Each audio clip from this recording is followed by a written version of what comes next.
Tube Tamil வணக்கம். இதோ ஈரானினுடைய தாக்குதலினால் அமெரிக்காவினுடைய கொன்சுலேட் தர தூதராலயம் துபாயில் எரிந்து கொண்டு இருக்கின்றது.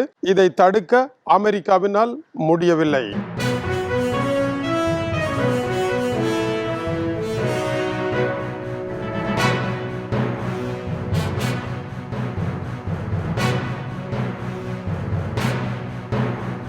ஈரானினுடைய வான்பரப்பை கட்டுப்படுத்த கடந்த 5 தினங்களாக அமெரிக்காவினால் முடியவில்லை, இஸ்ரேலினால் முடியவில்லை. இதுதான் இப்பொழுது போரில் அமெரிக்காவிற்கு ஏற்பட்டிருக்கின்ற பிரதான பின்னடைவாகும். உதாரணமாக அரபு எமிரேட்ஸ் மீது இதுவரை ஆளில்லா விமானங்கள், பாலிஸ்டிக் ஏவுகணைகள் என்று 1000 தாக்குதல்கள் கடந்த 5 தினங்களிலும் நடைபெற்றிருக்கின்றது. இவற்றை தடுக்க அமெரிக்காவிடம் சக்தி இல்லாமல் இருக்கின்றது.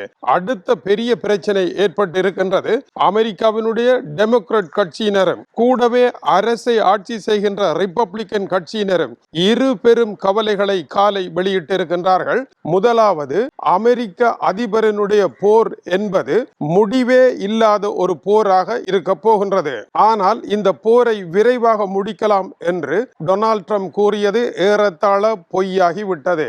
இரண்டாவது கவலை தரும் பெரும் விடயம், அமெரிக்காவினுடைய ஆயுத களஞ்சியங்கள் இந்த பிராந்தியம் முழுவதையும் கட்டுப்படுத்த புறப்பட்டால் ஒன்றுமே இல்லாமல் போய்விடும். ஏற்கனவே உக்ரைனுடன் நடைபெற்ற போரில் ஜோ பைடன் கொடுத்திருக்கும் பணத்தினால் அமெரிக்காவினுடைய கல்லாப்பட்டியில் இப்பொழுது எலி படுத்திருக்கின்றது.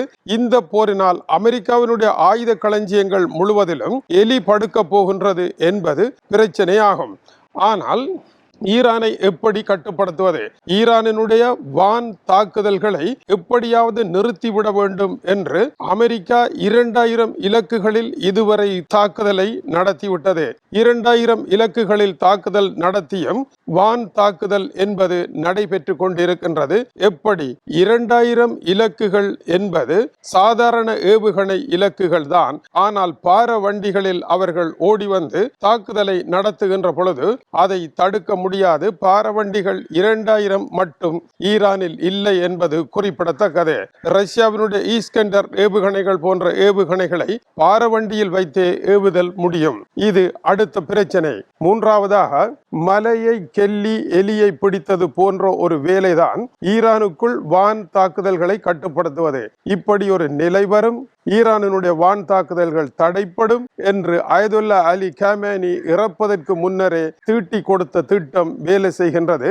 எப்படி அமெரிக்க CIA-யும் எப்படி இஸ்ரேலினுடைய மோசாட் உளவு பிரிவும் ஈரானுக்குள்ளே நுழைந்து அங்கிருந்து தாக்குதல்களை நெறிப்படுத்தினார்களோ, அங்கிருந்து ஆளில்லா விமானங்களை நெறிப்படுத்தி ஈரானினுடைய விஞ்ஞானிகளை கொன்று தள்ளினார்களோ, அதுபோல அதே தத்துவத்தை பின்பற்றி மத்திய கிழக்கு நாடுகள் எல்லாம் ஈரான் ஊடுருவி இருக்கின்றது. சாதாரண விரைவு படகுகளில் உக்ரைன் ரஷ்யாவினுடைய வெகு தொலைவிற்கு பாரவண்டிகளில் ஆளில்லா விமானங்களை கொண்டு சென்று ரஷ்யாவினுடைய ஆயில் கட்டமைப்புகளை தாக்குவது போல அதே தந்திரத்தை கடைபிடித்து மத்திய கிழக்கிற்கு உள்ளே பல நாடுகளுக்குள்ளும் நுழைந்திருக்கின்றபடியால் இப்பொழுது அதற்குள் குண்டு வீச வேண்டி வரப்போகின்றது. அங்கு குண்டு வீசினால் என்னதான் நடைபெறும்?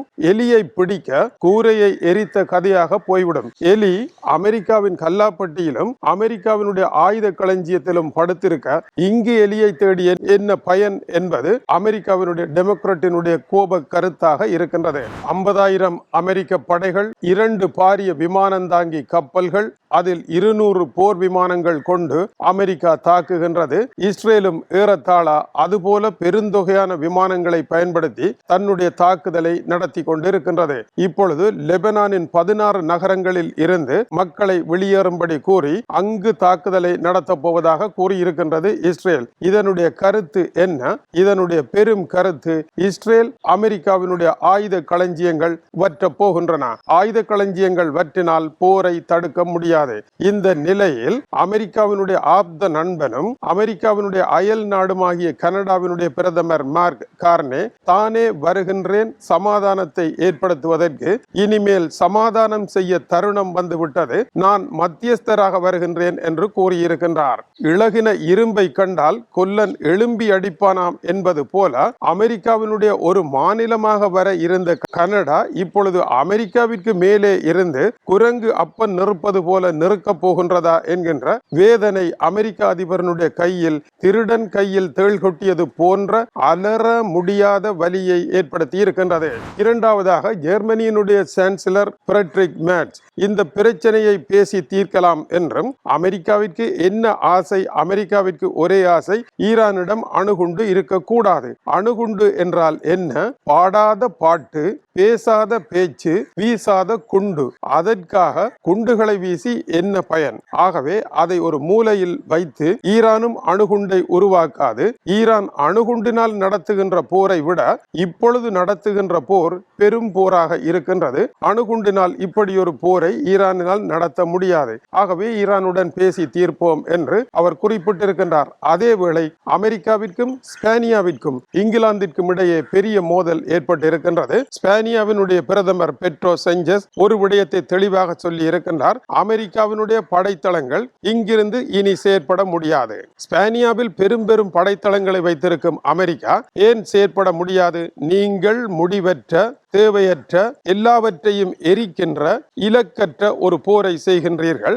இதற்கு ஸ்பானியா உதவி வழங்கி இன்று துபாயில் அமெரிக்க தூதராலயம் எரிவது போல நாளை ஸ்பானியாவினுடைய தூதராலயமும் மத்திய கிழக்கில் எரிந்தால் என்ன செய்வது? ஆகவே இந்த வேலையெல்லாம் வேண்டாம், நிறுத்துங்கள் என்று கூறியிருக்கின்றார். இதனால் ஆத்திரமடைந்த அமெரிக்கா அவர்கள் மீது பொருளாதார தடையை விதித்திருக்கின்றது. ஸ்பானியா அமெரிக்காவில் இருந்து 30% திரவ எரிவாயுவை இறக்குகின்றது. ஆகவே அது பெரும் கடினமாக மாறும் அல்லவா என்பதற்கு அந்த ஒரே ஒரு விடயம்தான் இருக்கின்றது. அதை சமாளித்துக் கொள்வோம், ஆனால் அமெரிக்காவினுடைய விளையாட்டு தொடர முடியாது என்று அவர் அழுத்தம் திருத்தமாக கூறிவிட்டார். ஸ்பானியா நேட்டோவில் அங்கம் வகிக்கின்ற நாடு. அமெரிக்காவிற்கு பல தடி. இதே அடி ரஷ்ய அதிபருக்கும் ஸ்பானியா அடித்தது. எப்படி என்றால், ரஷ்யாவினுடைய போர்க்கப்பல்கள், ஆயுத கப்பல்கள் ஸ்பானிய துறைமுகம் வரக்கூடாது என்று துணிகரமாக அவர் தடையை விதித்திருந்தார். உக்ரைன் போரை நிறுத்துங்கள், இல்லையேல் வர முடியாது என்று. அதே நிலைதான் இப்பொழுது அமெரிக்காவிற்கும் ஏற்பட்டிருக்கின்றது. பெட்ரோ சாnchez கூறுகின்ற விடயம் பொறுப்பற்ற தூரத்து ராஜதந்திரம் என்று எதிரணியினர் கூறினாலும் கூட, எதிரணி இதை சரி என்றா சொல்ல போகின்றது?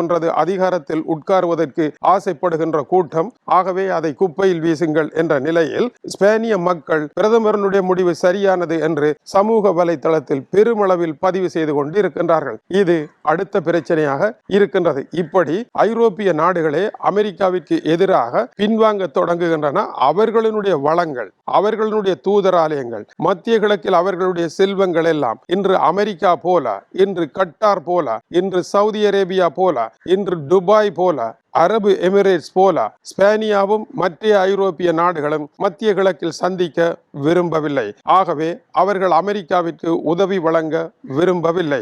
இது அமெரிக்காவிற்கு பிரச்சனையாக இருக்க பிரிட்டன் பிரதமர் சொல்லியது, டியாகோ கர்சியா தீவு இந்து சமுத்திரத்தில் இருக்கின்ற பிரிட்டனினுடைய படைத்தளம், இதில் இருந்து ஈரான் மீது தாக்குதலை நடத்த முடியாது என்று அறிவித்திருக்கின்றார். இதனால் அமெரிக்க அதிபர் மனம் நொந்து, இதற்கு முன்னர் பிரிட்டன் இப்படி எங்களுடன் நடக்கவில்லை, இப்பொழுது நடக்கின்றார்கள், இது மிக வேதனையாக இருக்கின்றது. பிரிட்டனுடைய பிரதமர் கெய்ர் ஸ்டார்மர் நீண்ட காலத்திற்கு முன்னரே நம்மை விட்டு சென்று விட்டார். இப்பொழுது அது தெளிவாக தெரிகின்றது என்றும் பிரிட்டன் மீதான தன்னுடைய காட்டமான கருத்துக்களை கூறியிருக்கின்றார். இந்த செய்தியில் இருக்கின்ற பெரும் கிளைமேக்ஸ் அமெரிக்காவினுடைய எதிரணியினரும் அமெரிக்க வெளியுறவுத்துறை அமைச்சரும் கூறியதுதான். அமெரிக்கா ஒரு விடயத்தில் தோல்வியடைந்திருக்கின்றது. ஆயுதங்களை உற்பத்தி செய்வதில், அதாவது ஆளில்லா விமானங்களை உற்பத்தி செய்வதிலும் கூடவே ஏவுகணைகளை உற்பத்தி செய்வதிலும் ஈரான் மிக வேகமாக செயற்பட்டு இருக்கின்றது. ஈரானுடைய வேகத்திற்கு அமெரிக்கா செயற்படவில்லை. இந்த இடத்தில் ஈரானுடைய ஆயுத வளங்கள் மிக அதிகமாக இருக்கின்றது. அதனுடன் அமெரிக்காவினால் போட்டி போட முடியவில்லை என்று மார்க்கோ ரூபியோ கூறியிருக்கின்றார். இதனுடைய கருத்து என்ன? அடுத்த கட்டமாக ஆசிய பிராந்தியத்தில் தென்கொரியா பகுதியில் இருக்கின்ற அமெரிக்காவினுடைய ஏவுகணை கட்டமைப்புகள், ஆளில்லா விமானங்கள் எல்லாவற்றையும் மத்திய கிழக்கிற்கு கொண்டு வர வேண்டி வரப்போகின்றது என்று தென்கொரியா ஆழ்ந்த கவலை வெளியிட்டிருக்கின்றது. அங்கிருந்து நகர்த்துவார்களாக இருந்தால் சீனாவினுடைய தாக்குதல் தைவான் மீது நடந்தால் அதை தடுக்க முடியாத ஒரு சூழ்நிலை ஏற்படும். அரசியல் சதுரங்க பலகையில் ஒரு காயினுடைய நகர்த்தல் எத்தனை பெரிய சிக்கல்களையும் எங்கும் நகர முடியாத பெரும் தடைகளையும் ஏற்படுத்தி இருக்கின்றது. இந்த சதுரங்க பலகையில் இருந்து தொடர்ந்து முன்னேறி வெளியேற முடியாத ஒரு சூழ்நிலையில் இப்பொழுது அப்படியே ஆட்டத்தை நிறுத்தி கொண்டாலே வெற்றி என்ற அளவிற்கு மேற்கு நாடுகள் இப்பொழுது வேலிக்கு ஓணான் சாட்சி என்பது போல போல அமெரிக்காவிற்கு சாட்சியாக அமைதி ஒன்றை ஏற்படுத்துவதற்கு ஓடி வந்திருக்கின்றார்கள். வருமா அமைதி, விடுமா ஈரான், என்னதான் நடைபெறப் போகின்றது? அடுத்த செய்தியில் இதைவிட மேலும் ஒரு முக்கியமான விடயம் வருகின்றது. இணைந்திருங்கள். இது தமிழுடைய உலக செய்திகளுக்காக இலங்கை வடபுலம் யாழ்ப்பாணத்தில் இருந்து கே.சே. துரை. வணக்கம் உறவுகளே.